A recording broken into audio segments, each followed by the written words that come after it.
Hello everyone, welcome to students focus. നമ്മൾ ഇന്ന് മാനേജ്മെൻറ്റിൻ്റെ ഒബ്ജക്റ്റീവ്സിനെ പറ്റിയാണ് ഡിസ്കസ് ചെയ്യാൻ പോകുന്നത്.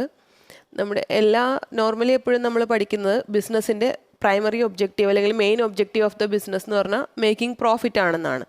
പക്ഷേ പ്രോഫിറ്റ് ഉണ്ടാക്കൽ മാത്രമല്ല ഒരു ബിസിനസ്സിൻ്റെ ഒബ്ജക്റ്റീവ്.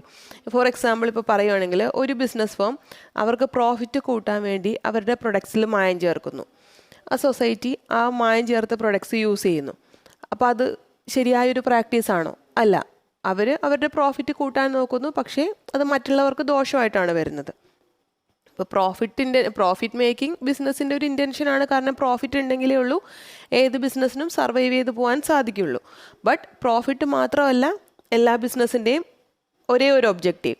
ബിസിനസ് അതല്ലാതെ പല പല ഒബ്ജക്റ്റീവ്സും ബിസിനസ് ഫുൾഫിൽ ചെയ്യേണ്ടതുണ്ട്. ആ ഡിഫറെൻ്റ് ഒബ്ജക്റ്റീവ്സ് കറക്റ്റ് പൊസിഷനിൽ, അതായത് എഫക്റ്റീവായിട്ടും അത് എഫിഷ്യൻ്റായിട്ടും കറക്റ്റ് ടൈമിൽ ആ ഒബ്ജക്റ്റീവ്സ് മീറ്റ് ചെയ്യുകയും വേണം. അത് കൃത്യമായ രീതിയിൽ നല്ലതായ രീതിയിൽ ചെയ്യുകയും വേണം. അത് അങ്ങനെ കൊണ്ടുപോകലാണ് മാനേജ്മെൻറ്റിൻ്റെ ലക്ഷ്യം. അത് കറക്റ്റായ രീതിയിൽ അവർക്ക് കൊണ്ടുപോകാൻ സാധിച്ചെങ്കിലേ ഉള്ളൂ അവർക്ക് ആ ബിസിനസ് പ്രോഫിറ്റബിളായിട്ട് നല്ല രീതിയിൽ കൊണ്ടുപോകാൻ, ആ ബിസിനസ് ഫേമിന് ലോങ് സർവൈവൽ കൊടുക്കാനോ ഗ്രോത്ത് ഉണ്ടാക്കാനോ എല്ലാം അവർക്ക് സാധിക്കുള്ളൂ. നമ്മൾ ബിസിനസ്സിൻ്റെ ഒബ്ജക്റ്റീവ്സിനെ മെയിനായിട്ട് 3 ഹെഡിൽ ഡിവൈഡ് ചെയ്യുന്നുണ്ട്.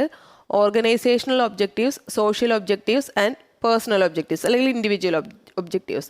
നിങ്ങൾക്ക് ആ പേരിൽ നിന്ന് തന്നെ മനസ്സിലാവും ഓർഗനൈസേഷണൽ ഒബ്ജക്റ്റീവ്സ്, അതായത് ആ മാനേജ്മെൻറ്റിൽ നിന്ന് ആ ഓർഗനൈസേഷൻ എക്സ്പെക്റ്റ് ചെയ്യുന്ന കാര്യങ്ങൾ, ആ ഓർഗനൈസേഷന് വേണ്ടി ചെയ്യേണ്ടുന്ന കാര്യങ്ങൾ, ഓർഗനൈസേഷൻ്റെ വെൽഫെയറിന് വേണ്ടി ഗ്രോത്തിന് വേണ്ടിയെല്ലാം ചെയ്യേണ്ടത്.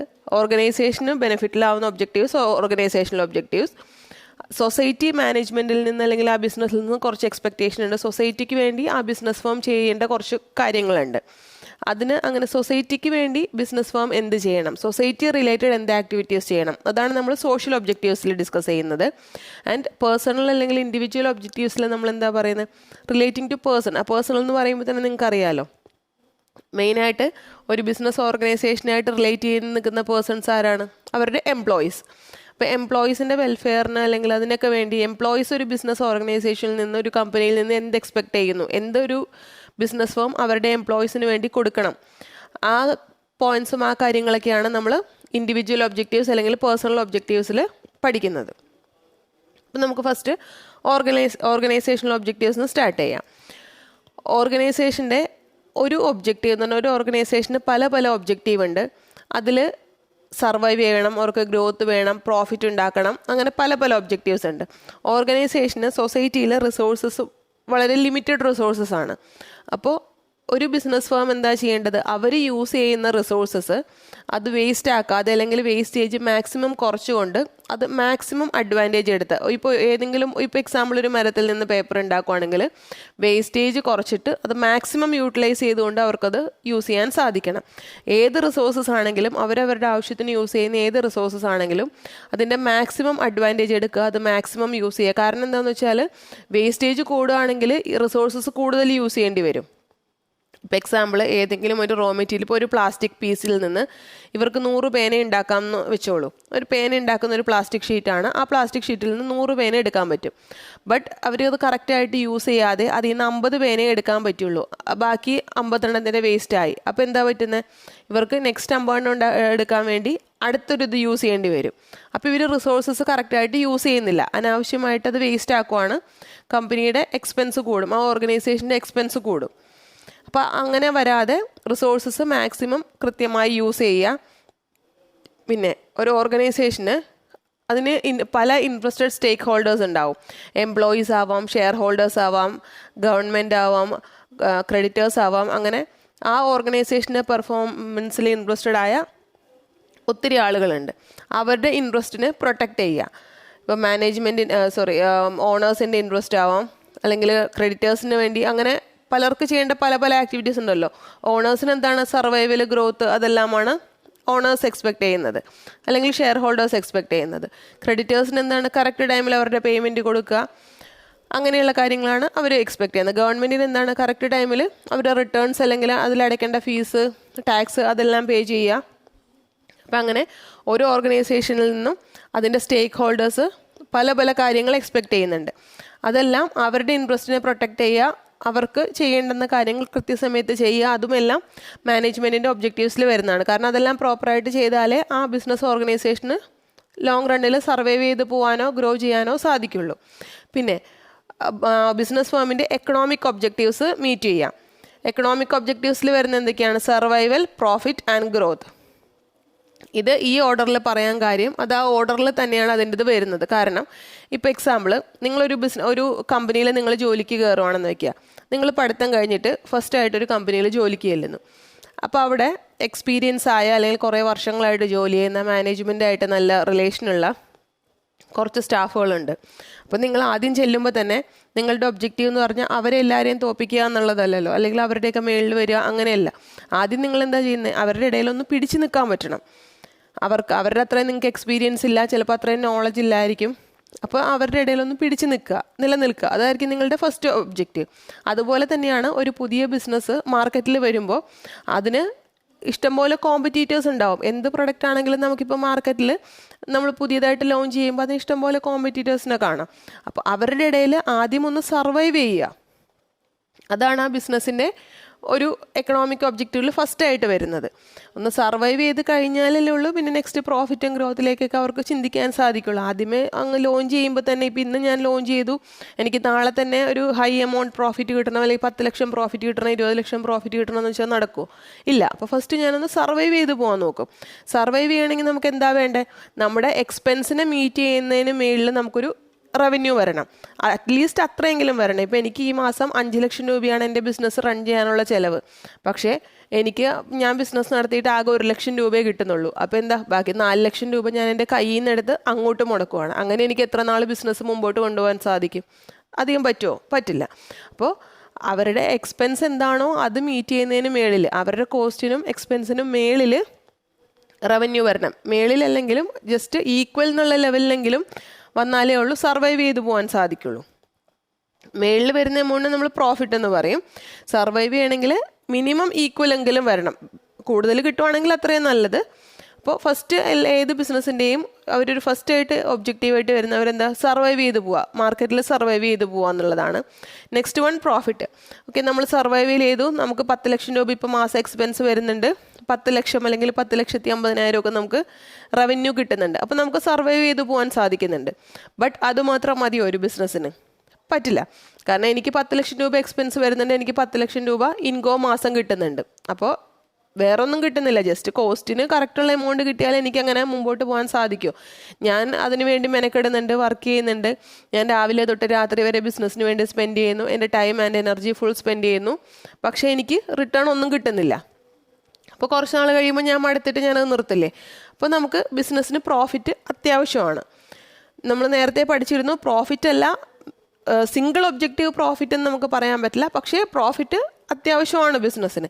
കാരണം എന്താണ്? പ്രോഫിറ്റ് ഉണ്ടായാലേ ഉള്ളൂ നമുക്ക് റിസ്ക് മീറ്റ് ചെയ്യാനുള്ള എമൗണ്ട് കിട്ടണമെങ്കിൽ. ഇപ്പോൾ ഭാവിയിൽ എന്തെങ്കിലും റിസ്ക് വരും, അപ്പോൾ അതിനുവേണ്ടി നമുക്ക് കുറച്ച് എമൗണ്ട് മാറ്റി വയ്ക്കണം. അപ്പോൾ എന്ത് വേണം? നമുക്ക് പ്രോഫിറ്റ് വേണം. നമുക്ക് ഗ്രോത്തിന് വേണ്ടി സ്പെൻഡ് ചെയ്യണം, എന്ത് വേണം? പ്രോഫിറ്റ് വേണം. അപ്പോൾ നമ്മൾക്ക് എന്ത് ചെയ്യണമെങ്കിലും, ഇപ്പോൾ ഒരു ബിസിനസ്മാൻ ഒരു ബിസിനസ് ചെയ്യുമ്പോൾ റിസ്ക് എടുത്തുകൊണ്ടാണ് ചെയ്യുന്നത്. നമ്മൾ നേരത്തെ പഠിച്ചിട്ടുണ്ട്, ബിസിനസ്സിൽ അൺസർട്ടൺ ആണ്, അപ്പോൾ ഫ്യൂച്ചർ എന്താണെന്ന് അറിയില്ല. അപ്പോൾ അത്രയും റിസ്ക് എടുത്തുകൊണ്ടാണ് ഒരു ബിസിനസ് ഓണർ ബിസിനസ് ചെയ്തുകൊണ്ട് പോകുന്നത്. അപ്പോൾ അദ്ദേഹം എടുക്കുന്ന റിസ്കിന് ഒരു റിവാർഡായിട്ട് പ്രോഫിറ്റ് കിട്ടിയില്ലെങ്കിൽ അദ്ദേഹത്തിന് അത് മുമ്പോട്ട് പോകാനായിട്ടൊരു ഇൻട്രസ്റ്റ് ഉണ്ടാകും. ഇപ്പോൾ നിങ്ങളെ കൊണ്ട് ഞാൻ 1 മാസം ജോലി ചെയ്യിപ്പിക്കുന്നു, അല്ലെങ്കിൽ 2 മാസം ജോലി ചെയ്യിപ്പിക്കുന്നു, പക്ഷേ പൈസ ഒന്നും തരുന്നില്ല, റിട്ടേൺ ഞാനൊന്നും തരുന്നില്ല. നിങ്ങൾ ജോലി മാത്രം ചെയ്തുകൊണ്ടിരിക്കുന്നെങ്കിൽ നിങ്ങൾക്ക് കുറച്ച് കഴിയുമ്പോൾ മടുക്കില്ലേ? നിങ്ങളെങ്ങനെ കണ്ടിന്യൂ ചെയ്തുകൊണ്ട് പോകും? അപ്പോൾ നമ്മൾ ചെയ്യുന്ന വർക്കിന് എന്തെങ്കിലും റിട്ടേൺ ആയിട്ടൊരു റിവാർഡ് അല്ലെങ്കിൽ റിട്ടേൺ കിട്ടിയാലല്ലേ ഉള്ളൂ നമുക്ക് ആ വർക്ക് കൂടുതൽ നന്നായിട്ട് ചെയ്യാനായിട്ട് തോന്നുള്ളൂ. അപ്പോൾ അതുപോലെ തന്നെ ബിസിനസ്സിൽ പ്രോഫിറ്റ് ഉണ്ടെങ്കിലേ ഉള്ളൂ ബിസിനസ്മെനും നന്നായിട്ട് വർക്ക് ചെയ്യാൻ തോന്നുള്ളൂ, ബിസിനസ് ഗ്രോ ചെയ്യാനും സാധിക്കുള്ളൂ. ഇപ്പോൾ ഞാനൊരു ഷോപ്പിൽ കട നടത്തുന്നു, അപ്പോൾ എനിക്ക് കുറച്ച് പ്രോഫിറ്റ് കൂടുതൽ കിട്ടുവാണെങ്കിൽ ഞാൻ എന്ത് വിചാരിക്കും? ഓക്കെ, ഇതിൻ്റെ ഒരു ബ്രാഞ്ച് നെക്സ്റ്റ് അടുത്ത സ്ഥലത്തും കൂടെ, അടുത്ത ഡിസ്ട്രിക്റ്റിലോ അല്ലെങ്കിൽ എൻ്റെ സ്ഥലത്ത് തന്നെ കുറച്ച് അങ്ങോട്ട് മാറിയോ എവിടെയെങ്കിലും ഒരു ഷോപ്പും കൂടെ തുറക്കുക. അപ്പോൾ എന്താ, ഞാൻ കുറച്ച് ഗ്രോ ചെയ്ത് വരുവാണ്. അപ്പോൾ അങ്ങനെ ഗ്രോ ചെയ്യണമെങ്കിൽ നമുക്ക് പ്രോഫിറ്റ് വേണം. പ്രോഫിറ്റ് നമുക്കൊരു ആഡിക്വേറ്റ് പ്രോഫിറ്റ് അല്ലെങ്കിൽ കുഴപ്പമില്ലാത്തൊരു പ്രോഫിറ്റ് വന്നാൽ നമ്മൾ എന്ത് ചെയ്യും? ഇപ്പം ഞാൻ പറഞ്ഞ പോലെ തന്നെ നമ്മൾ ഗ്രോ ചെയ്യാനുള്ള ഓപ്പർച്യൂണിറ്റീസ് നോക്കും. ഇപ്പോൾ ഞാൻ 5 ലക്ഷം യൂണിറ്റാണ് എൻ്റെ കമ്പനിയിൽ പ്രൊഡ്യൂസ് ചെയ്ത് വിൽക്കുന്നതെങ്കിൽ ഓക്കെ, അത് 6 ലക്ഷം അല്ലെങ്കിൽ 10 ലക്ഷം ആക്കാനുള്ള വഴി എന്താണെന്ന് ഞാൻ ആലോചിക്കും. അല്ലെങ്കിൽ ഞാൻ വേറൊരു പ്ലാന്റ് വേറെ എവിടെയെങ്കിലും തുറക്കുന്നു, അല്ലെങ്കിൽ വേറൊരു ഓഫീസ് തുറക്കുന്നു. അപ്പം അങ്ങനെ ബ്രാഞ്ചസ് കൂടി വരുമ്പോൾ എന്താ, എൻ്റെ ബിസിനസ് ഗ്രോ ചെയ്യുവാണ്. ബിസിനസ് സെയിൽസ് വോളിയത്തിൽ വേണമെങ്കിൽ ഗ്രോ ചെയ്യാം. അപ്പോൾ സെയിൽസ് വോളിയം ഗ്രോ ചെയ്യുമ്പോൾ ഇപ്പോൾ ഞാൻ 5 ലക്ഷം പ്രൊഡ്യൂസ് ചെയ്യുന്നിടത്ത് എനിക്ക് 10 ലക്ഷം യൂണിറ്റ്സ് പ്രൊഡ്യൂസ് ചെയ്യണമെങ്കിൽ എന്ത് ചെയ്യണം, ഞാൻ എംപ്ലോയീസിനെ കൂട്ടണം, അതിനുള്ള റിസോഴ്സസ് എല്ലാം കൂട്ടണം. അപ്പോൾ നമ്പർ ഓഫ് എംപ്ലോയീസിൽ ഇൻക്രീസ് വരാം, നമ്പർ ഓഫ് പ്രൊഡക്ട്സിൽ ഇൻക്രീസ് വരാം, സെയിൽസ് വോളിയം കൂടും. അല്ലെങ്കിൽ നമ്മൾ ക്യാപിറ്റൽ ഇൻവെസ്റ്റ് ചെയ്യുന്നത് ഇപ്പോൾ 5 ലക്ഷം യൂണിറ്റ് പ്രൊഡ്യൂസ് ചെയ്യുന്ന എനിക്ക് 10 ലക്ഷം ആക്കണമെങ്കിൽ ആ സെയിം എമൗണ്ട് വെച്ച് എനിക്ക് പറ്റില്ലല്ലോ. ഇപ്പോൾ 5 ലക്ഷം പ്രൊഡ്യൂസ് ചെയ്യാനായിട്ട് ഞാനൊരു 5 ലക്ഷം രൂപയാണ് ഇൻവെസ്റ്റ് ചെയ്തതെന്ന് വയ്ക്കുക. അപ്പോൾ എനിക്ക് 10 ലക്ഷം പ്രൊഡ്യൂസ് ചെയ്യണമെങ്കിൽ സ്വാഭാവികമായിട്ടും ഞാൻ 5 ലക്ഷത്തിന് മേളിൽ 6 ലക്ഷം 7 ലക്ഷം 8 ലക്ഷം 10 ലക്ഷം ഒക്കെ ഇൻവെസ്റ്റ് ചെയ്യേണ്ടി വരില്ലേ. അപ്പോൾ ആ എല്ലാ ബേസിലും നമുക്ക് ഒരു കമ്പനിയുടെ ഗ്രോത്ത് നമുക്ക് അനലൈസ് ചെയ്യാൻ സാധിക്കും. അപ്പോൾ ഇതിൽ എങ്ങനെ വന്നാലും നമ്മളതൊരു കമ്പനിയുടെ ഗ്രോത്ത് ആയിട്ടാണ് കാണുന്നത്. ബ്രാഞ്ചസ് കൂടുന്നു, ഫാക്ടറീസ് കൂടുന്നു, അവരുടെ പ്രൊഡക്ഷൻ യൂണിറ്റ് കൂടുന്നു. ഇതെല്ലാം കമ്പനിയുടെ ഗ്രോത്ത് നമുക്ക് മനസ്സിലാക്കി തരുന്ന കാര്യങ്ങളാണ്. അപ്പോൾ ഈ 3 ഒബ്ജക്റ്റീവ്, ആദ്യം സർവൈവ് ചെയ്യണം ബിസിനസ്സിന്, പിന്നെ നല്ല പ്രോഫിറ്റ് വേണം, പിന്നെ അവർക്ക് ഗ്രോത്ത് വേണം. അപ്പോൾ ഇതെല്ലാമാണ് നമ്മളുടെ ഫസ്റ്റ് സെറ്റിൽ വരുന്നത്, ഓർഗനൈസേഷണൽ ഒബ്ജക്റ്റീവ്സിൽ വരുന്നത്. ഇനി ഓർഗനൈസേഷൻ്റെ ഒബ്ജക്റ്റീവ്സ് മാത്രം നോക്കിയാൽ ബിസിനസ്സിന് മുമ്പോട്ട് പോകാൻ സാധിക്കുമോ? പറ്റില്ല. അത് കുറച്ച് സൊസൈറ്റിയുടെ ഒബ്ജക്റ്റീവ്സ് കൂടി, അതായത് സൊസൈറ്റിക്കും കൂടി വേണ്ടി ബിസിനസ് ഫേം വർക്ക് ചെയ്യണം. അപ്പം നിങ്ങൾ വിചാരിക്കും ബിസിനസ് ഓണർ കഷ്ടപ്പെട്ട് വർക്ക് ചെയ്യുന്നു, അതിൽ നിന്ന് പ്രോഫിറ്റ് കിട്ടുന്നു, അതെന്തിനാ ഇപ്പോൾ സൊസൈറ്റിക്ക് കൊടുക്കുന്നത്? അത് അദ്ദേഹം കഷ്ടപ്പെട്ടതിൻ്റെ, ഇപ്പോൾ ഞാനാണ് ബിസിനസ് ഓണറെങ്കിൽ ഞാൻ കഷ്ടപ്പെട്ട് ഉണ്ടാക്കിയ പ്രോഫിറ്റ് ഞാൻ എന്തിനാണ് സൊസൈറ്റിക്ക് കൊടുക്കുന്നത്, അത് എനിക്ക് എടുത്താൽ പോരെ എന്ന് നമ്മൾ ചിന്തിക്കും നോർമലി. ബട്ട് നമ്മൾക്കിതൊക്കെ ഈ പ്രോഫിറ്റ് ഉണ്ടാക്കാൻ, ഇപ്പോൾ എനിക്ക് ഈ മാസം 10 ലക്ഷം രൂപ പ്രോഫിറ്റ് കിട്ടിയെങ്കിൽ ഈ 10 ലക്ഷം പ്രോഫിറ്റ് എനിക്ക് എങ്ങനെ കിട്ടി? അതിനുള്ള റിസോഴ്സസ് എനിക്ക് എവിടെ നിന്ന് കിട്ടി? റിസോഴ്സസ് കിട്ടുന്നത് സൊസൈറ്റിയിൽ നിന്നാണ്. എനിക്ക് വർക്ക് ചെയ്യാനുള്ള ലാൻഡോ ബിൽഡിങ്ങോ പ്ലാന്റൊക്കെ എല്ലാം എവിടെയുള്ളത്? സൊസൈറ്റിയാണ് അത് സപ്പോർട്ട് ചെയ്യുന്നത്. റിസോഴ്സസ് തരുന്ന സൊസൈറ്റിയാണ്. എൻ്റെ കമ്പനിയിൽ വർക്ക് ചെയ്യാനുള്ള എംപ്ലോയീസ് എവിടെ നിന്നാണ്? സൊസൈറ്റിയിൽ നിന്നാണ്. അപ്പോൾ സൊസൈറ്റി നമ്മൾക്ക് ഇങ്ങോട്ട് ബിസിനസ്സിൻ്റെ ഗ്രോത്തിന് വേണ്ടി ഇത്രയും തരുമ്പോൾ, അതുപോലെ എൻ്റെ കമ്പനിയുടെ പ്രൊഡക്ട്സ് വാങ്ങിക്കുന്നത് ആരാ? സൊസൈറ്റിയാണ്. ഞാനിപ്പോൾ കുറേ ഹൈ ക്വാളിറ്റി അല്ലെങ്കിൽ നല്ല അടിപൊളി കുറേ പ്രൊഡക്ട്സ് ഒക്കെ പ്രൊഡ്യൂസ് ചെയ്ത് വെച്ചു, പക്ഷേ ആരും മേടിക്കുന്നില്ലെങ്കിൽ എനിക്ക് പ്രോഫിറ്റ് കിട്ടുമോ? കിട്ടില്ല. അപ്പോൾ സൊസൈറ്റി നമ്മൾക്ക് ഇത്രയും ഹെൽപ്പ് ഇങ്ങോട്ട് ചെയ്യുമ്പോൾ സൊസൈറ്റിയെ തിരിച്ച് ഹെൽപ്പ് ചെയ്യേണ്ടത് ബിസിനസ് ഫേമിൻ്റെ കടമയല്ലേ? അപ്പോൾ സൊസൈറ്റിയെ ഹെൽപ്പ് ചെയ്യാൻ വേണ്ടിയിട്ട് ബിസിനസ് ഫേം എന്തൊക്കെയാണ് ചെയ്യേണ്ടത്, സോഷ്യൽ ഒബ്ജക്റ്റീവ്സിൽ എന്തൊക്കെയാണ് വരുന്നതെന്ന് നമുക്ക് നോക്കാം. ഫസ്റ്റ് വൺ, ഒരു environmental friendly method of production ഇവർ അഡോപ്റ്റ് ചെയ്യുക. എന്ന് പറഞ്ഞാൽ എൻവയോൺമെൻറ്റിനെ പൊല്യൂട്ട് ചെയ്യാതെ അല്ലെങ്കിൽ നശിപ്പിക്കാതെ നല്ലൊരു രീതിയിൽ ഇവർ പ്രൊഡക്ഷൻ മെത്തേഡ് യൂസ് ചെയ്യും. ഇപ്പോൾ എക്സാമ്പിൾ, ഞാൻ എന്തെങ്കിലും ഒരു ഐറ്റം എൻ്റെ പ്ലാന്റിൽ പ്രൊഡ്യൂസ് ചെയ്യുകയാണെന്ന് വയ്ക്കുക, അതിൽ നിന്ന് കുറേ പുക പുറത്തേക്ക് പോകുന്നുണ്ട്, അന്തരീക്ഷ മലിനീകരണം ഞാൻ ഒത്തിരി ഉണ്ടാക്കുന്നുണ്ട്, അല്ലെങ്കിൽ അതിൻ്റെ വേസ്റ്റ് മുഴുവൻ ഞാൻ അടുത്തുള്ള പുഴയിലേക്കോ അല്ലെങ്കിൽ കടലോ എന്താണുള്ളത് ഞാൻ അങ്ങോട്ടേക്ക് ഒഴുക്കി വിടുവാണ്. അപ്പോൾ അതിൻ്റെ അടുത്ത് താമസിക്കുന്നവരോ അവർക്കൊക്കെ അതുകൊണ്ട് വളരെ ബുദ്ധിമുട്ടാണ്. ആ വേസ്റ്റും അഴുക്കും എല്ലാം പുഴയിലോട്ട് പോകുന്നതുകൊണ്ട്. അപ്പോൾ അതെൻ്റെ ഒരു നല്ല പ്രാക്ടീസാണോ? അല്ല. കാരണം ഞാൻ എൻവയോൺമെൻറ്റിനെ നശിപ്പിച്ചുകൊണ്ടിരിക്കുവാണ്. പുഴ മലിനമാക്കുന്നു, അല്ലെങ്കിൽ അന്തരീക്ഷത്തെ വായു മുഴുവൻ ചീത്തയാക്കുന്നു. അപ്പോൾ അത് ശ്വസിക്കുന്നവർക്ക് ബുദ്ധിമുട്ടാണ്. അപ്പോൾ എൻ്റെ ഫാക്ടറിയുടെ അടുത്തുള്ളവർക്ക് എന്താ പ്രശ്നം? ചിലപ്പോൾ ശ്വാസം മുട്ടലോ ആസ്മ അങ്ങനെയുള്ള ആ ചീത്ത പുക അല്ലെങ്കിൽ ഇത് ശ്വസിച്ചിട്ട് അവരുടെ ഹെൽത്ത് മോശമാവുകയാണ്. അപ്പോൾ അതൊന്നും ഒരു നല്ല പ്രാക്ടീസ് അല്ല. അപ്പോൾ അതുകൊണ്ട് തന്നെ എൻവയോൺമെൻറ്റിനെ നശിപ്പിക്കാതെ എൻവയോൺമെൻറ്റ് ഫ്രണ്ട്ലി ആയിട്ടുള്ള രീതിയിൽ, എൻവയോൺമെൻറ്റിന് കുഴപ്പമൊന്നും വരാത്ത രീതിയിലുള്ള മെത്തേഡ് ഓഫ് പ്രൊഡക്ഷൻ അഡോപ്റ്റ് ചെയ്യുക. ഇനി നേരത്തെ നമ്മൾ പറഞ്ഞ എക്സാമ്പിളിൽ വെച്ച് തന്നെ ഇപ്പം പേപ്പർ പ്രൊഡ്യൂസ് ചെയ്യുന്ന കമ്പനിയാണ്, അപ്പം ട്രീസ് യൂസ് ചെയ്തിട്ടാണ്, മരം വെട്ടിയിട്ടാണ് പേപ്പർ പ്രൊഡ്യൂസ് ചെയ്യുന്നതെന്ന് വയ്ക്കുക. അപ്പോൾ കണ്ടമാനം വേസ്റ്റേജ് ഒക്കെ വരുത്തി ഞാൻ ഉള്ള മരം മുഴുവൻ വെട്ടി നശിപ്പിക്കുകയാണെങ്കിൽ എൻവയോൺമെൻറ്റിൻ്റെ കാര്യം എന്താവും? അന്തരീക്ഷത്തിൽ അതിനൊരു നാശമാണ്. അപ്പോൾ അങ്ങനെയൊന്നും വരാതെ എൻവയോൺമെൻറ്റൽ ഫ്രണ്ട്ലി ആയ മെത്തേഡ് അക്സെപ്റ്റ് ചെയ്യുക.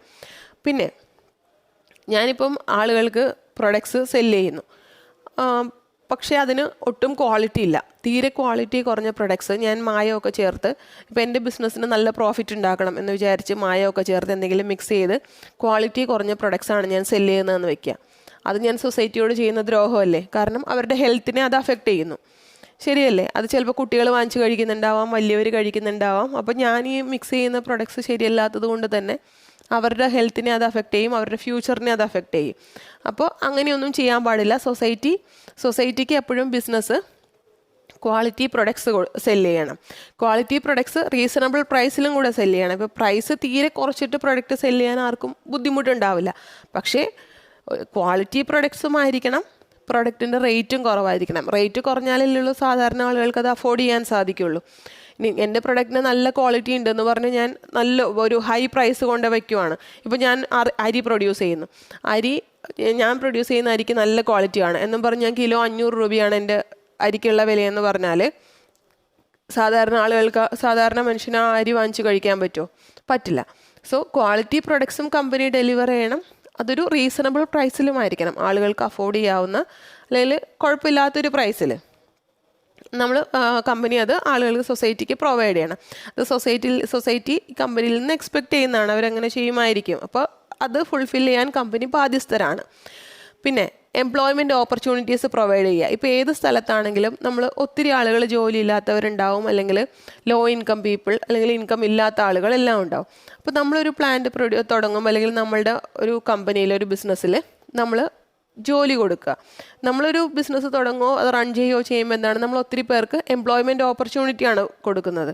അപ്പോൾ അവർ ജോലി ചെയ്യുന്നു, അവർ ജോലി ചെയ്ത് അവർക്ക് ഇപ്പോൾ ഇൻകം ഇല്ലാതിരുന്ന ഒരു 10 പേര് എൻ്റെ കമ്പനിയിൽ ജോലിക്ക് വരുന്നെങ്കിൽ ആ 10 പേര് ജോലി ചെയ്യുമ്പോൾ അവർക്ക് നെക്സ്റ്റ് മന്ത് തൊട്ട് ഇൻകം കിട്ടുവാണ്, അവർക്ക് മാസ വരുമാനം ഉണ്ടാവുകയാണ്. അപ്പോൾ അവരുടെ ജീവിതം കുറച്ചും കൂടെ നന്നാവുകയാണ്. അവർക്ക് മാസ വരുമാനം കിട്ടുമ്പോൾ അവർക്ക് അതനുസരിച്ച് അവരുടെ ഫാമിലിക്ക് വേണ്ടി നല്ല എമൗണ്ട് സ്പെൻഡ് ചെയ്യാൻ സാധിക്കും, അവരുടെ മക്കളുടെ എഡ്യൂക്കേഷന് വേണ്ടിയൊക്കെ സ്പെൻഡ് ചെയ്യാൻ സാധിക്കും, അവരുടെ ഗ്രോത്തിന് വേണ്ടിയുമൊക്കെ അവർക്ക് കുറച്ച് എമൗണ്ട് സേവ് ചെയ്യാം, കുറച്ച് എമൗണ്ട് സ്പെൻഡ് ചെയ്യാം. അപ്പം അങ്ങനെ അവർ ഇൻഡയറക്റ്റായിട്ട് തന്നെ അത് നാഷണൽ ഗ്രോത്തിന് വേണ്ടിയെല്ലാം അവർ ഹെൽപ്പ് ചെയ്യുവാണ്. അപ്പോൾ അതിൽ ഇപ്പോൾ ഞാൻ എംപ്ലോയ്മെൻറ്റ് പ്രൊവൈഡ് ചെയ്തുകൊണ്ടല്ലേ അവർക്ക് ആ ബെനിഫിറ്റ് കിട്ടിയത്, അവർക്ക് അങ്ങനെ അറിഞ്ഞോ അറിയാതെയോ എല്ലാം നല്ല രീതിയിൽ ചെയ്യാൻ സാധിക്കുന്നത്. അപ്പോൾ അതുപോലെ തന്നെ നമ്മളൊരു ബിസിനസ് അല്ലെങ്കിൽ ഏതൊരു ബിസിനസ്സും അതിൻ്റെ സൊസൈറ്റിക്ക് അല്ലെങ്കിൽ സൊസൈറ്റിയിലെ ആളുകൾക്ക് എംപ്ലോയ്മെൻറ്റ് ഓപ്പർച്യൂണിറ്റീസ് പ്രൊവൈഡ് ചെയ്യുക, അതുവഴി അവരുടെ ലൈഫ് കുറച്ചും കൂടെ നല്ല രീതിയിലാക്കുക. പിന്നെ ആളുകളുടെ എഡ്യൂക്കേഷന് വേണ്ടിയോ ഹെൽത്തിന് വേണ്ടി, ഇപ്പോൾ എക്സാമ്പിൾ ടാറ്റയുടെ കേസൊക്കെ നോക്കുവാണെങ്കിൽ ഇപ്പോൾ ടാറ്റയൊക്കെ സ്കൂളുകൾ നടത്തുന്നുണ്ട്, സ്കൂളുണ്ട്, ഹോസ്പിറ്റലുണ്ട്, അതെല്ലാം നടത്തുന്നുണ്ട്. അതുപോലെ ടാറ്റ മാത്രമല്ല, ഞാൻ എക്സാമ്പിൾ പറഞ്ഞതാണ്, പല ബിസിനസ് ഫേംസും അങ്ങനെ ചെയ്യുന്നുണ്ട്. അല്ലെങ്കിൽ കുട്ടികളുടെ എഡ്യൂക്കേഷന് വേണ്ടി അവർ സ്പോൺസർഷിപ്പ്, അല്ലെങ്കിൽ സ്കൂൾ ഇങ്ങനെ ലോ ഇൻകം ആയിട്ടുള്ള കുട്ടികൾക്ക് അവർ ബുക്സ് അല്ലെങ്കിൽ സ്റ്റഡി മെറ്റീരിയൽസ് അങ്ങനെയൊക്കെ കൊടുക്കുന്നുണ്ട്, അവരുടെ പഠിത്തം സ്പോൺസർ ചെയ്യുന്നു. അപ്പോൾ അങ്ങനെയുള്ള കാര്യങ്ങൾ ആളുകളുടെ എഡ്യൂക്കേഷന് വേണ്ടി, അവരുടെ ഹെൽത്തിന് വേണ്ടി, ഹെൽത്ത് മീൻസ് ഹോസ്പിറ്റൽസ് അല്ലെങ്കിൽ അങ്ങനെയുള്ള കാര്യങ്ങളൊക്കെ പ്രൊവൈഡ് ചെയ്യുക, അതും ഒരു സോഷ്യൽ ഒബ്ജക്റ്റീവ്സിൽ വരുന്നതാണ്. കാരണം അത് സൊസൈറ്റിയുടെ വെൽബീയിങ്ങിന് വേണ്ടി അവർ ചെയ്യുന്നതാണ്. അതുപോലെ ഇവരുടെ ബിസിനസ് ഫേമിൻ്റെ അടുത്തെന്തെങ്കിലും റോഡ് വല്ലതും ഡെവലപ്പ് ചെയ്യുക, അല്ലെങ്കിൽ ആ ഏരിയ ഡെവലപ്പ് ചെയ്യുക, അതൊക്കെ ഈ ബിസിനസ്സിന് ചെയ്യാൻ പറ്റുന്ന കാര്യങ്ങളാണെങ്കിൽ അതെല്ലാം ചെയ്തു കൊടുക്കുക സൊസൈറ്റിയുടെ ഡെവലപ്മെൻറ്റിന് വേണ്ടി. പിന്നെ സൊസൈറ്റിക്ക് ഫിനാൻഷ്യൽ സപ്പോർട്ട് കൊടുക്കുക. ഇപ്പം നമ്മൾ നേരത്തെ പറഞ്ഞതെല്ലാം അതിൽ വരുന്നതാണ്. ഇപ്പോൾ റോഡ്സ് ഡെവലപ്പ് ചെയ്യുക, അല്ലെങ്കിൽ മറ്റെന്തെങ്കിലും ഇൻഫ്രാസ്ട്രക്ചറോ, അല്ലെങ്കിൽ പാവപ്പെട്ട കുട്ടികളാണെങ്കിൽ അവരുടെ ഹെൽപ്പ് ചെയ്യുക. പിന്നെ അത് കൂടാതെ തന്നെ ഫിനാൻഷ്യൽ സപ്പോർട്ട്, ഇപ്പോൾ സൊസൈറ്റിക്ക് എന്തെങ്കിലും എമർജൻസി അല്ലെങ്കിൽ എന്തെങ്കിലും ആവശ്യമുള്ള സമയത്ത് അവർക്ക് ഫിനാൻഷ്യൽ ഹെൽപ്പ് പ്രൊവൈഡ് ചെയ്യുക. അതിനൊരു എക്സാമ്പിൾ പറയുകയാണെങ്കിൽ, ഇപ്പോൾ നമ്മുടെ പ്രളയ സമയത്ത് നിങ്ങൾ ന്യൂസൊക്കെ കണ്ടിട്ടുണ്ടാവും, പല കമ്പനീസും നമുക്ക് ഒത്തിരി എമൗണ്ട് ഡൊണേറ്റ് ചെയ്തിരുന്നു. ഇപ്പോൾ പ്രൈം മിനിസ്റ്ററുടെ അക്കൗണ്ടിലേക്കാണെങ്കിലും, അവരുടെ പ്രൈം മിനിസ്റ്ററുടെ സോഷ്യൽ വെൽഫെയറിൻ്റെ അക്കൗണ്ടിലാണെങ്കിലും, അല്ലെങ്കിൽ ചീഫ് മിനിസ്റ്ററുടെ അക്കൗണ്ടിലാണെങ്കിലും, ഇപ്പം ടി വിയിലൊക്കെ ഒത്തിരി ന്യൂസ് വന്നില്ലേ, മുഖ്യമന്ത്രിക്ക് ഇത്ര എമൗണ്ട് കൈമാറി, അല്ലെങ്കിൽ പ്രധാനമന്ത്രിക്ക് ഇത്ര എമൗണ്ട് കൈമാറി, ഇത്ര കോടി കൊടുത്തു, ഇപ്പോൾ ടാറ്റ ഇത്ര കോടി കൊടുത്തു, റിലയൻസ് അല്ലെങ്കിൽ ഇത്ര കോടി, മാരുതി ഇത്ര കോടി, അങ്ങനെ പല കമ്പനീസും അവർ സൊസൈറ്റിക്ക് വേണ്ടി എമൗണ്ട് ഫിനാൻഷ്യൽ സപ്പോർട്ടായിട്ട് പ്രളയ സമയത്ത് ആളുകളെ സഹായിക്കാൻ വേണ്ടി കൊടുത്തിരുന്നു. പക്ഷേ നമ്മളെന്തെങ്കിലും നിർബന്ധം പറഞ്ഞു, ഇപ്പോൾ എക്സാമ്പിൾ നമ്മൾ പറയുകയാണോ, ഓക്കെ റിലയൻസ് ഇത്ര രൂപ കൊടുത്തില്ലെങ്കിൽ നമ്മൾ റിലയൻസിൻ്റെ പ്രൊഡക്ട്സ് വാങ്ങിക്കില്ല, അല്ലെങ്കിൽ ടാറ്റ ഇത്ര രൂപ കൊടുത്തില്ലെങ്കിൽ നമ്മൾ ടാറ്റയുടെ പ്രൊഡക്ട്സിന് യൂസ് ചെയ്യില്ല, അങ്ങനെ എന്തെങ്കിലും ജനങ്ങൾ പറഞ്ഞിട്ടാണോ അവരത് കൊടുത്തത്? അല്ല, അത് അവരുടെ ഒരു റെസ്പോൺസിബിലിറ്റി ആയിട്ട് വരുവാണ്. കാരണം അവർക്ക് ബിസിനസ് ഉണ്ടാവുന്നതും ഗ്രോ ചെയ്യുന്നതെല്ലാം ഇവിടുന്നാണ്, സൊസൈറ്റി ഹെൽപ്പ് ചെയ്യുന്നതുകൊണ്ടാണ്, ആളുകൾ അവരുടെ പ്രൊഡക്ട്സ് വാങ്ങിക്കുന്നതുകൊണ്ടാണ്. സോ അവർ അങ്ങനെ സൊസൈറ്റിക്ക് തിരിച്ചൊരു ബുദ്ധിമുട്ട് വന്ന സമയത്ത് അവർ തിരിച്ച് ഹെൽപ്പ് ചെയ്യുവാണ്. അത് അവരുടെ ഒരു റെസ്പോൺസിബിലിറ്റി ആയിട്ട് അവർ കാണുവാണ്, അവർ ഹെൽപ്പ് ചെയ്യുവാണ്. അങ്ങനെയാണ് എല്ലാ ബിസിനസ് ഫേമും ചെയ്യേണ്ടത്. സോ അതാണ് സോഷ്യൽ ഒബ്ജക്റ്റീവ്സ് വരുന്നത്. സൊസൈറ്റിയുടെ വെൽഫെയറിന് വേണ്ടി, നല്ലതിന് വേണ്ടി ബിസിനസ് വർക്ക് ചെയ്യുക. ഇനി നെക്സ്റ്റ് വൺ നമ്മളുടെ വരുന്നത് എന്താണ്? പേഴ്സണൽ ഒബ്ജക്റ്റീവ്സ് എന്ന് പറയാം, അല്ലെങ്കിൽ ഇതിനെ ഇൻഡിവിജ്വൽ ഒബ്ജക്റ്റീവ്സ് എന്ന് പറയാം. ഇനി അതുമല്ലെങ്കിൽ ഇത് ഹ്യൂമൻസ് ആയിട്ട് റിലേറ്റ് ചെയ്യുന്നതുകൊണ്ട് ഹ്യൂമൻ ഒബ്ജക്റ്റീവ്സ് എന്നും ഇതിനെ പറയാറുണ്ട്. ഈ 3 പേരിൽ ക്വസ്റ്റ്യൻ വന്നാലും അത് ഇതാണ് ഉദ്ദേശിക്കുന്നത്. ഇനി ഹ്യൂമൻ ഒബ്ജക്റ്റീവ്സിൽ എന്തൊക്കെയാണ് വരുന്നത്, അല്ലെങ്കിൽ പേഴ്സണൽ ഒബ്ജക്റ്റീവ്സിൽ നമുക്ക് ആ പേരിൽ നിന്ന് തന്നെ മനസ്സിലാവും റിലേറ്റഡ് ടു പേഴ്സൺസ്, അതായത് എംപ്ലോയീസ്. ഒരു ഫേമിലെ അല്ലെങ്കിൽ ഒരു ബിസിനസ് ഓർഗനൈസേഷനിലെ എംപ്ലോയീസിൻ്റെ വെൽഫെയറിന് വേണ്ടി, എംപ്ലോയീസിൻ്റെ നല്ലതിന് വേണ്ടി ആ ബിസിനസ് ഫേം എന്ത് ചെയ്യുന്നു, ആ എംപ്ലോയീസിന് എന്തൊക്കെ ആ ബിസിനസ് ഫേം പ്രൊവൈഡ് ചെയ്യുന്നു. കാരണം ഒരു ബിസിനസ് ഫേമിൽ എംപ്ലോയീസ് എന്ന് പറഞ്ഞാൽ ബിസിനസ്സിൻ്റെ മോസ്റ്റ് ഇമ്പോർട്ടൻറ്റ് റിസോഴ്സാണ്. ഇപ്പോൾ ബിസിനസ്സിന് കുറേ റിസോഴ്സസ് ഉണ്ട്, അല്ലെങ്കിൽ കുറേ റോ മെറ്റീരിയൽ അവർ വാങ്ങിച്ചു വെച്ചിട്ടുണ്ട്, മെഷീനറിയും എല്ലാം ഉണ്ട്. പക്ഷേ അവിടുത്തെ എംപ്ലോയീസ് നന്നായിട്ട് വർക്ക് ചെയ്യുന്നില്ലെങ്കിൽ, അല്ലെങ്കിൽ എംപ്ലോയീസേ ഇല്ലെങ്കിൽ ആ ബിസിനസ് ഫേം എങ്ങനെ ശരിയാവും? അവർക്കതെങ്ങനെ കറക്റ്റായിട്ട് വർക്ക് ചെയ്യാൻ സാധിക്കും? സോ മോസ്റ്റ് ഇമ്പോർട്ടൻറ്റ് റിസോഴ്സാണ് എംപ്ലോയീസ്. അപ്പോൾ അതുകൊണ്ട് തന്നെ ആ എംപ്ലോയീസിനെ നല്ല രീതിയിൽ ട്രീറ്റ് ചെയ്യേണ്ടത്, അല്ലെങ്കിൽ അവർക്ക് വേണ്ട കാര്യങ്ങൾ പ്രൊവൈഡ് ചെയ്യേണ്ടത് ഒരു ബിസിനസ് ഫേമിൻ്റെ റെസ്പോൺസിബിലിറ്റിയാണ്. അപ്പോൾ നിങ്ങൾ വേണമെങ്കിൽ ചോദിക്കും, ബിസിനസ്സിൽ ജോലി ചെയ്യുന്നതിന് അവർക്ക് സാലറി കൊടുക്കുന്നുണ്ടല്ലോ, അപ്പോൾ സാലറി കിട്ടുന്നുണ്ട്, പിന്നെ എന്തിനാണ് ബിസിനസ് ഫേം വേറെ എന്തെങ്കിലും കാര്യങ്ങൾ അവർക്ക് പ്രൊവൈഡ് ചെയ്യുന്നത്? അവരെത്ര ജോലി ചെയ്യുന്നു അതിന് സാലറി കൊടുക്കുന്നു. ബട്ട് അത് മാത്രം പോരല്ലോ. സാലറി കൊടുക്കുന്നു എന്ന് പറഞ്ഞാലും, ഇപ്പോൾ എക്സാമ്പിൾ, നിങ്ങൾ എൻ്റെ കമ്പനിയിൽ ജോലി ചെയ്യാമെന്ന് വയ്ക്കുക. നിങ്ങൾ രാവിലെ 8 മണിക്ക് ജോലിക്ക് വരുന്നു, വൈകിട്ട് 6 മണി വരെ ജോലി ചെയ്യുന്നു. ഞാൻ നിങ്ങൾക്ക് മാസം 5,000 സാലറി തരുന്നതെന്ന് വയ്ക്കുക. അപ്പോൾ നിങ്ങൾക്ക് ഞാൻ സാലറി തരുന്നുണ്ട്, പക്ഷേ 5,000 ഒരു റീസണബിൾ സാലറി ആണോ? ഇത്രയും നേരം വർക്ക് ചെയ്യിപ്പിച്ചിട്ട് രാവിലെ തൊട്ട് വൈകിട്ട് വരെ നിങ്ങൾ വർക്ക് ചെയ്യുന്നു, 5,000 റുപ്പീസാണ് ആകെ ഞാൻ നിങ്ങൾക്ക് സാലറി തരുന്നത്. അപ്പോൾ അത് അങ്ങനെ നിങ്ങൾക്ക് എത്ര നാൾ വർക്ക് ചെയ്യാൻ പറ്റും? ഇപ്പോൾ ഞാനങ്ങനെ തന്നുകൊണ്ടിരിക്കുന്നു, ഇപ്പോൾ നിങ്ങൾ കുറച്ച് നാൾ വർക്ക് ചെയ്യുന്നു എന്ന് വയ്ക്കാം. അത് കഴിയുമ്പോൾ നിങ്ങൾക്ക് തോന്നൂല്ലേ ഇത് ഭയങ്കര കുറവാണ്, കാരണം ഇത്രയും ഞാൻ ബുദ്ധിമുട്ടുന്നു, എന്നിട്ട് എനിക്ക് അതിനുള്ളൊരു ഗുണം കിട്ടുന്നില്ല. അപ്പോൾ അതിൽ നല്ലത് വേറെ ഇതുപോലത്തെ വേറൊരു കമ്പനിയിൽ പോയാൽ എനിക്കിതിലും കൂടുതൽ പൈസ കിട്ടും. ഇപ്പോൾ നോർമലി ഇതുപോലെയുള്ള ജോലി ഞാൻ ചെയ്യുന്ന, അല്ലെങ്കിൽ എൻ്റെ പോലത്തെ സെയിം കമ്പനി പ്രൊവൈഡ് ചെയ്യുന്നത് 20,000 ആണെന്ന് വയ്ക്കുക. അപ്പോൾ നിങ്ങൾ നോർമലി ചിന്തിക്കുന്നത് എന്താ?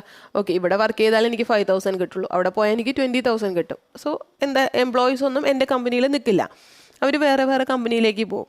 അപ്പോൾ അങ്ങനെ ചെയ്യാതെ എംപ്ലോയീസിന് കോമ്പറ്റീറ്റീവ് സാലറി, അല്ലെങ്കിൽ മറ്റേ ഇൻസെൻറ്റീവോ മറ്റെന്ത് ബെനിഫിറ്റ്സ് ആണോ അത് കൊടുക്കുക എന്ന് കരുതി. ഇപ്പോൾ എംപ്ലോയീസിനെ സാറ്റിസ്ഫൈ ചെയ്യുന്ന രീതിയിൽ വലിയൊരു എമൗണ്ട് സാലറി കൊടുക്കാൻ പറ്റുമോ? പറ്റില്ല. കാരണം ആളുകളുടെ ഫിനാൻഷ്യൽ നീഡ്സ് ഒരിക്കലും സാറ്റിസ്ഫൈ ആവില്ല. ഇപ്പോൾ നിങ്ങൾക്ക് ഇന്ന് ഞാൻ 20,000 സാലറി തന്നു, നാളെ ഞാൻ പറയുവാണ് 30,000 ഞാൻ സാലറി തരാമെന്ന് പറഞ്ഞാൽ നിങ്ങൾ പറയുമോ അയ്യോ വേണ്ട 30,000 വേണ്ടാന്ന്? ഇല്ല. 30,000 കിട്ടുവാണെങ്കിൽ നിങ്ങളുടെ എക്സ്പെൻസ് അതനുസരിച്ച് കൂടും. ഇനി നെക്സ്റ്റ് മന്ത് ഞാൻ പറയുകയാണെങ്കിൽ ഞാൻ 40,000 തരാം എന്ന് പറഞ്ഞാൽ എന്താ? അപ്പോൾ നിങ്ങളുടെ എക്സ്പെൻസ് പിന്നെയും കൂടും. എക്സ്പെൻസ് അല്ലെങ്കിൽ നിങ്ങളുടെ സ്പെൻഡിങ് പാറ്റേൺ പിന്നെയും കൂടും.